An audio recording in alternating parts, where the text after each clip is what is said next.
Sobat Enviro, kali ini kita akan menjelaskan salah satu dari 17 poin SDGs. Apa sih yang dimaksud dengan SDGs?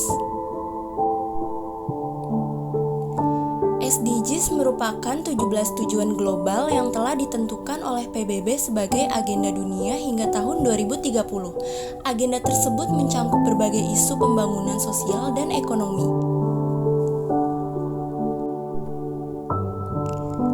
Tujuan dari SDGs yaitu menjaga peningkatan kesejahteraan ekonomi masyarakat secara berkesinambungan, menjaga keberlanjutan kehidupan sosial masyarakat, menjaga kualitas lingkungan hidup serta pembangunan yang inklusif, dan terlaksananya tata kelola yang mampu menjaga peningkatan kualitas kehidupan dari satu generasi ke generasi berikutnya. Apa saja ke-17 poin SDGs?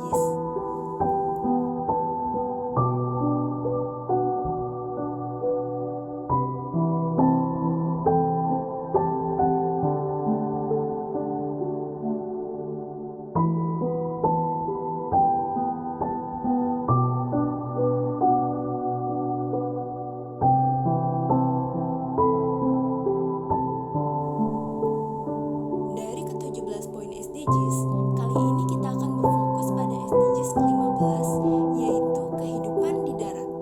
Beberapa target SDGs adalah melindungi, merestorasi, dan meningkatkan pemanfaatan berkelanjutan ekosistem daratan, mengelola hutan secara lestari, menghentikan penggurunan, memulihkan degradasi lahan, serta menghentikan kehilangan keanekaragaman hayati. Daratan merupakan wilayah yang penting bagi makhluk hidup, seperti manusia, hewan, dan tumbuhan. Semuanya hidup saling berdampingan dan membutuhkan satu sama lain sehingga tercipta sebuah ekosistem. Manusia membutuhkan bahan makanan yang 80% berasal dari tumbuhan. Selain itu, banyak kekayaan alam daratan yang menjadi sumber mata pencaharian kita loh guys. Sumber daya alam dari darat yang dijadikan sebagai bahan baku industri dan ekonomi, salah satunya ialah hutan. 30% wilayah daratan merupakan wilayah hutan. Hutan memiliki banyak manfaat yang besar bagi kehidupan kita. Selain dijadikan sebagai paru-paru dunia, pohon-pohon yang ada di hutan juga memiliki banyak manfaat lain, yaitu sebagai tempat tinggal beberapa hewan seperti burung, orangutan, bunglon, tupai, dan masih banyak lagi. Namun, karena banyaknya kebutuhan industri akan sumber daya hutan, terutama kayu, menjadikan pohon-pohon di hutan semakin menipis. Tak hanya itu, wilayah hutan pun semakin berkurang karena lahannya dipakai manusia untuk dijadikan tempat industri, usaha, maupun dibangun jalanan dan pemukiman. Seringkali terdengar kasus kebakaran hutan, entah itu akibat disengaja oleh pihak yang tak bertanggung jawab maupun karena murni bencana alam seperti kemarau panjang. Akibat yang ditimbulkan dari berkurangnya lahan hutan adalah turut hilangnya habitat sebagian hewan. Kini banyak hewan yang punah karena mereka kehilangan hutan sebagai tempat tinggal dan sumber makanannya. Selanjutnya, berkurangnya lahan hutan juga menyebabkan berkurangnya daerah resapan air. Sehingga pada saat musim hujan sering terjadi banjir karena tidak ada lagi pohon yang dapat menyerap air. Polusi juga semakin meningkat karena pohon tak lagi mampu menyerap banyak karbon dioksida di udara. Dan lagi-lagi, isu yang paling sering dibahas oleh seluruh negara di dunia yaitu perubahan iklim atau climate change semakin parah yang menyebabkan pemanasan global.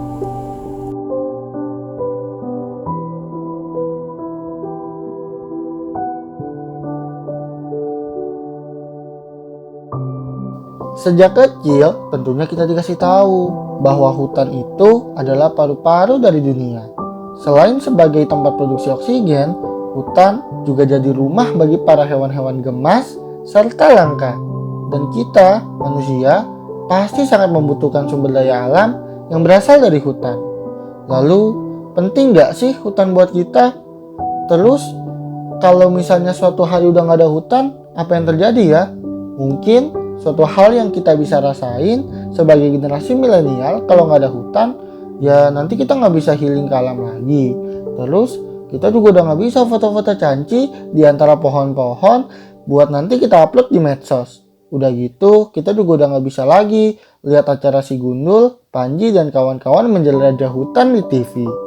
Mungkin hal-hal seperti itu yang akan kita rasakan.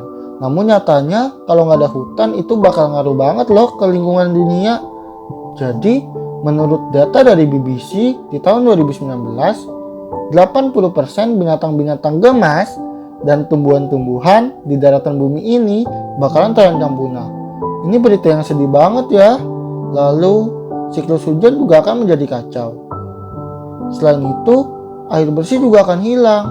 Dan yang pasti, nafas kita semua akan menjadi semakin sesak. Soalnya hutannya kan udah habis dan gak bisa ngasilin udara bersih lagi.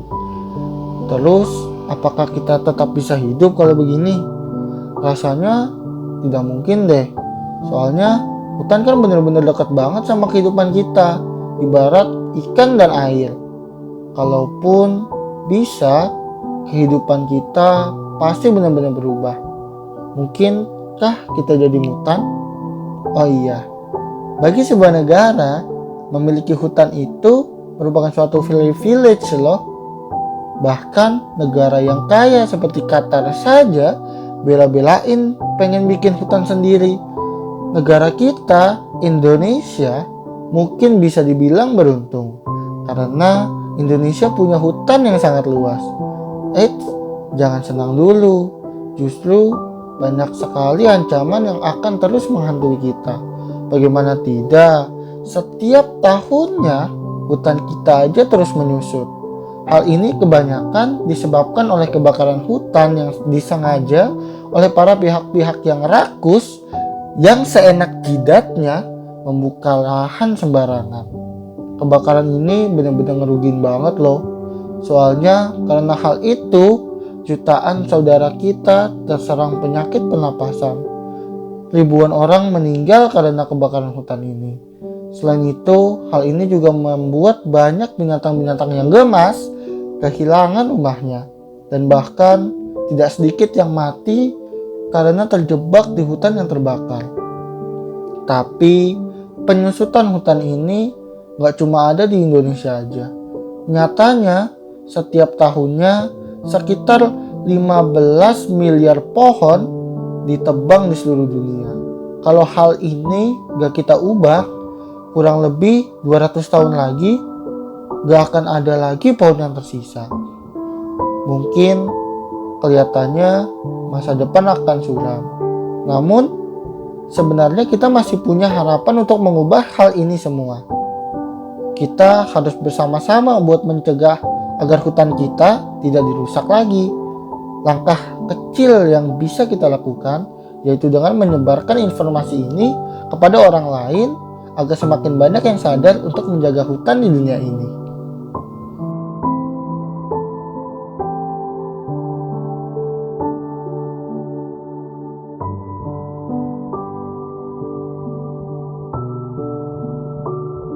Yang pertama, mengurangi polusi cahaya. Cahaya buatan di malam hari memiliki efek negatif yang parah pada hewan. Bagi solusinya, kita dapat mengurangi penggunaan penerangan hanya ketika diperlukan dan melindungi semua lampu luar ruangan dengan benar.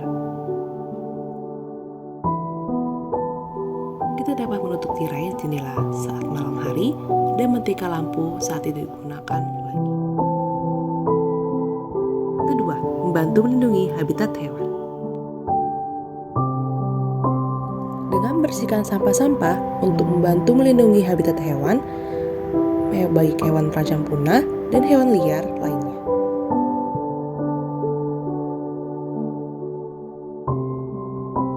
Serta membantu satwa-satwa dengan tidak menebang liar pohon-pohon di hutan, tidak melakukan pembakaran hutan, melakukan reboisasi, dan tidak mengambil tempat tinggal hewan.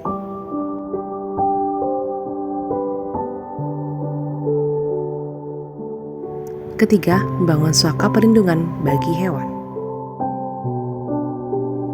Dengan membangun suaka perlindungan bagi hewan untuk melindungi para hewan dari pemburu-pemburu yang ingin merusak habitat mereka, maka dibuatlah suaka perlindungan yang sudah dibangun di beberapa wilayah baik di Indonesia maupun di luar negara.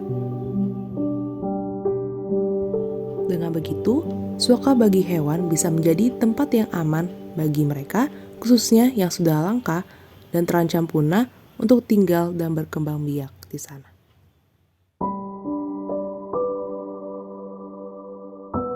Yang keempat, menggunakan sumber daya alam dengan bijak.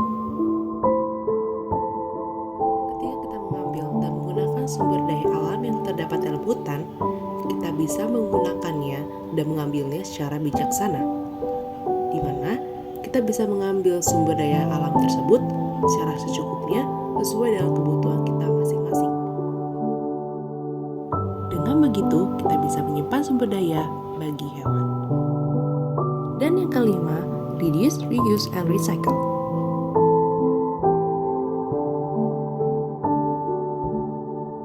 Ketika kita mengkonsumsi lebih sedikit produk, makanan, dan lain sebagainya, kita memerlukan lebih sedikit sumber daya alam, sehingga menghasilkan lebih sedikit limbah yang dihasilkan oleh produk tersebut. Beberapa limbah yang dihasilkan seperti kantong, botol plastik, dan lain sebagainya dapat masuk ke alam liar dengan dampak negatif bagi para satwa. Sebagai manusia, haruslah mengurangi penggunaan plastik sekali pakai yang sulit daur ulang, apalagi plastik memerlukan ribuan tahun untuk terurai. Kita juga bisa mengurangi pemakaian dan pembelian produk yang menghasilkan sampah dalam jumlah besar.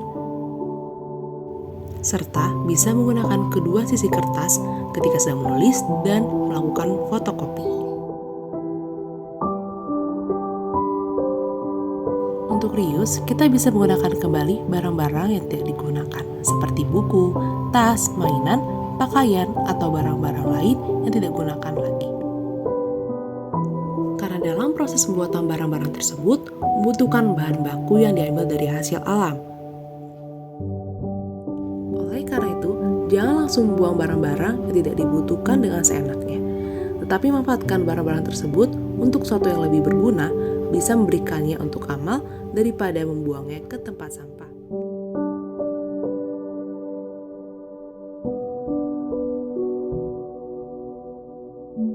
Menghindari produk sekali pakai dan produk dengan kemasan yang tidak mudah didaur ulang.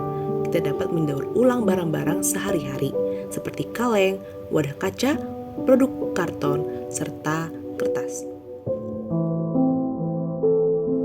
Selanjutnya, untuk barang elektronik, baterai dan bahan berpotensi berbahaya lainnya dapat dibuang di pusat pengumpulan yang akan mengolah limbah menjadi barang yang lebih berguna.